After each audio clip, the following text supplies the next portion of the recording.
You're watching Capital Connection from the Illinois State Capitol. Welcome back. This week, there will be the first meeting of the Sonia Massey Commission. It's a commission that stemmed from the killing of Sonia Massey here in Springfield, and it's designed to talk about legislative or policy changes that could take place at pretty much all levels of government, and they're hoping to have these conversations really over the next year going forward. Joining us is one of the chairs of that commission, State Senator Doris Turner. Thank you so much for joining us. Okay, back Did I up. screw that up? Yeah, because I'm not chairing the commission. You're not? So, no. Okay, I'm sorry. So can I just explain? Yes, please do. Okay, Please do. so Chairman Van Meter and I created the commission. Okay. And right now there are 3 co-chairs that have been named, and we have set out to get people to say whether they want to be involved. Got it. And I'll talk about this I more. apologize. Yeah. I thought you were no, one no, of the no, chairs. that's fine. Okay. And we got over 200 applicants. Yeah. And so out of those 200 applicants,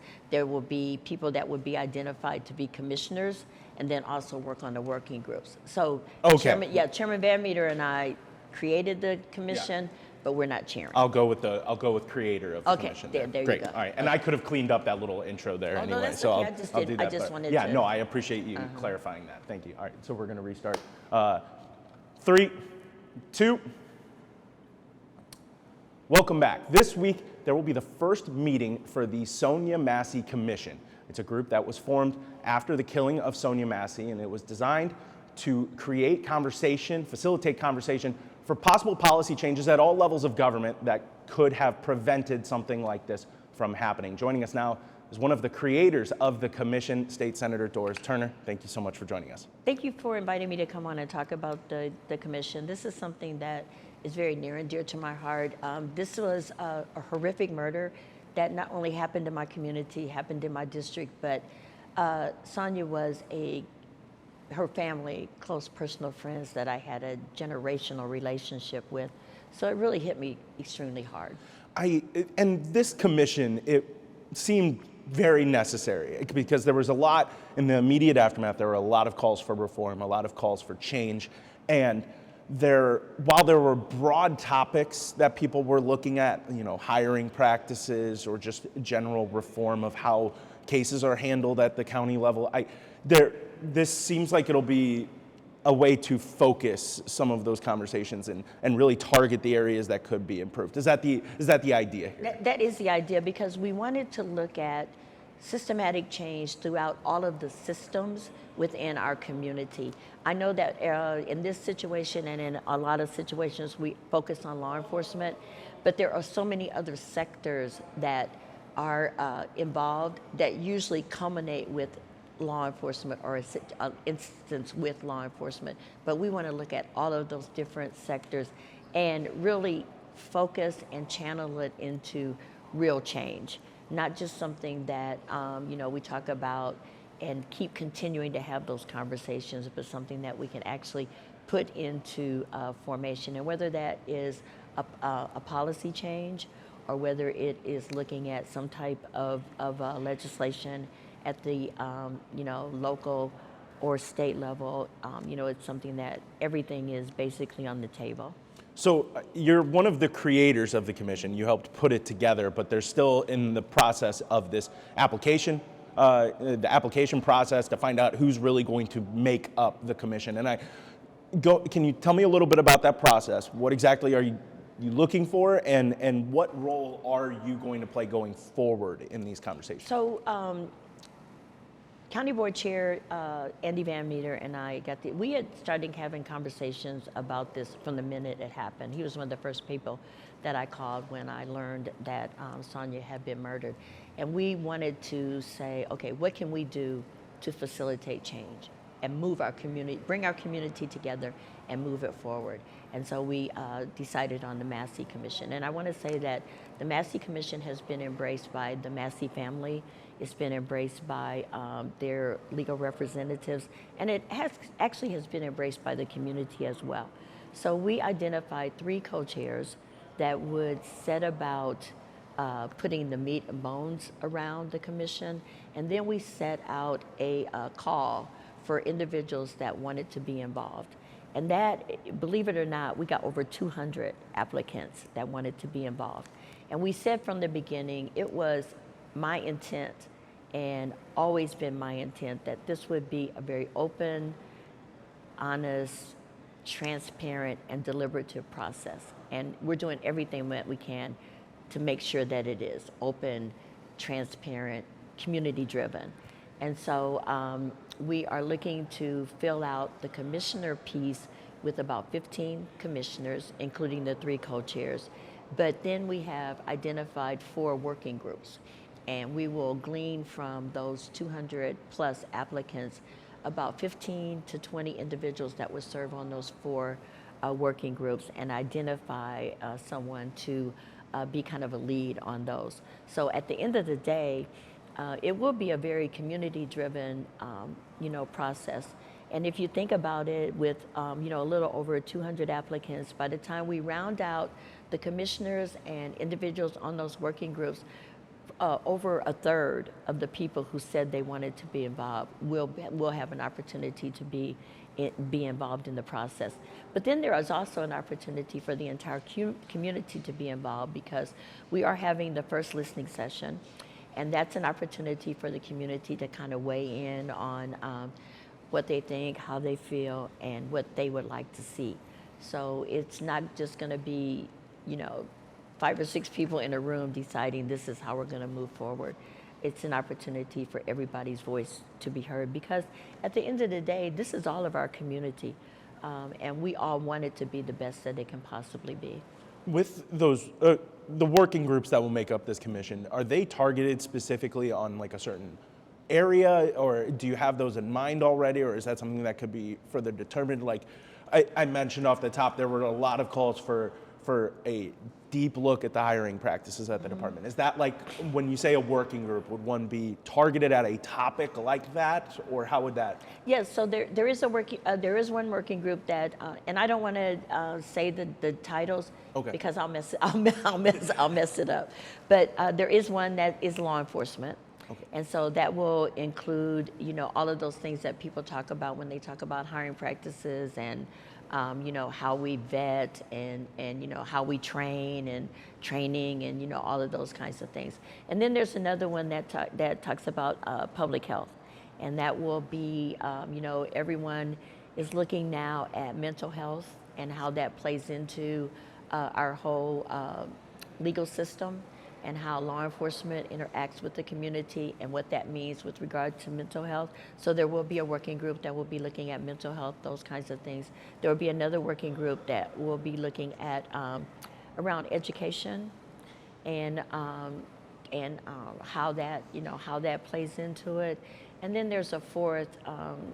Please forgive me; the title is not coming to me right now. But so there is a broad array of conversations and deep dives that we'll be having.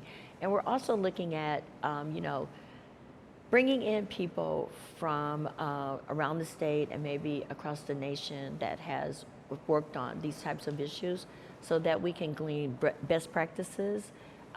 Sometimes there's no point in, reinventing the wheel. Maybe we look at best practices and then how we tailor that to our community.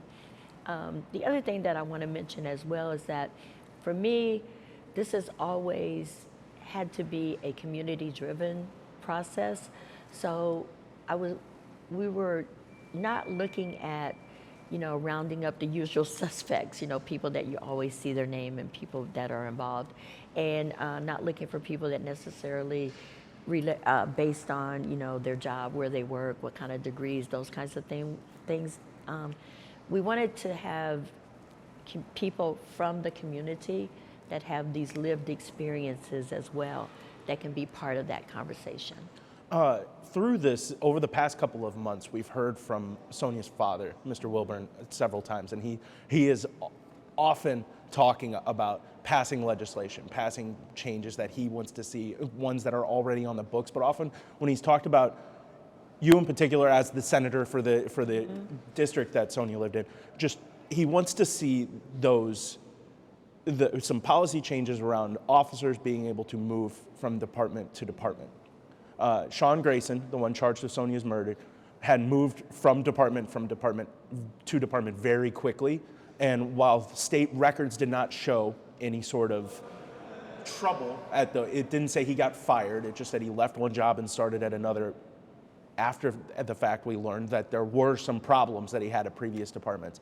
Is that something that you're looking into, or is that something that could be a result of this commission where there's a conversation around that, around the sharing of information between police departments or sheriff's departments, or a certain amount of time or vetting that has to go in before an officer leaves to another department? I think that's a conversation that can happen simultaneously. It certainly will happen during the course of the commission and the work that the commission is going to be doing. But it's also a conversation that I have been having with not only with Sonia's family, because I continue to be in contact with them, not only a conversation that I'm having with them, but looking at talking with my colleagues in the General Assembly, but also talking with advocates and seeing how we can, what change we need to make and how we can move forward with that change. So coming out of the commission, there will be things that we may be able to do through policy, but then there also may be things that we would do through legislation. From the moment this happened, I have been working on looking at things from the prospect of what's already in place and how that has been implemented, and is that something that we need to look at, and then maybe something that we need to add on to what's already there, or possibly new legislation that we need to work on. So it's a process, and I will be honest with you, Cole, I would rather be very deliberate and pragmatic and get it right than rush to something that isn't workable or is a half fix. Nobody wants that.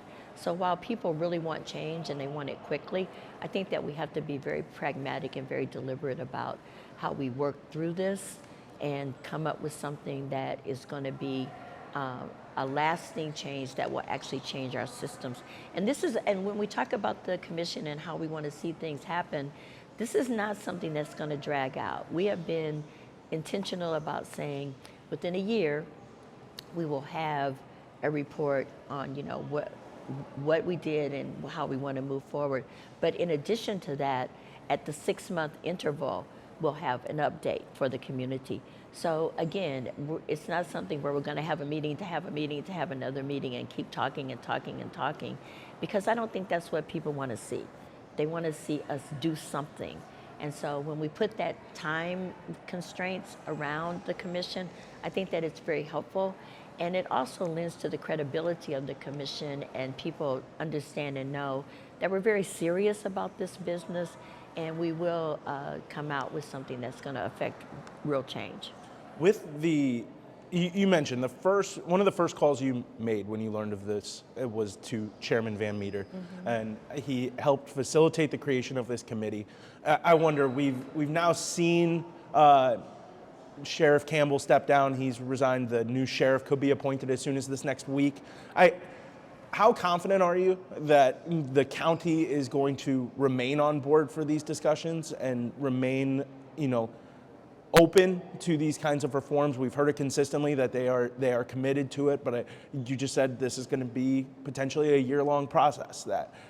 That can be a long time for these kinds of conversations, as quickly as it could go. And I just wonder, are you confident that the county is committed to making these changes going forward? I'm very confident. I have full confidence in Chairman Van Meter and his commitment to this. He's from day one, he's been very committed to doing something and making this work.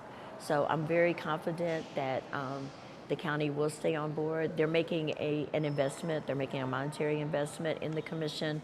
They are willing to, look at ensuring that it's staffed correctly and appropriately. So I have no doubt that they will definitely stay on board and stay committed and see this all the way to the end. All right. And I mentioned that the new sheriff's appointment could be coming out this week. The county board is meeting on Wednesday.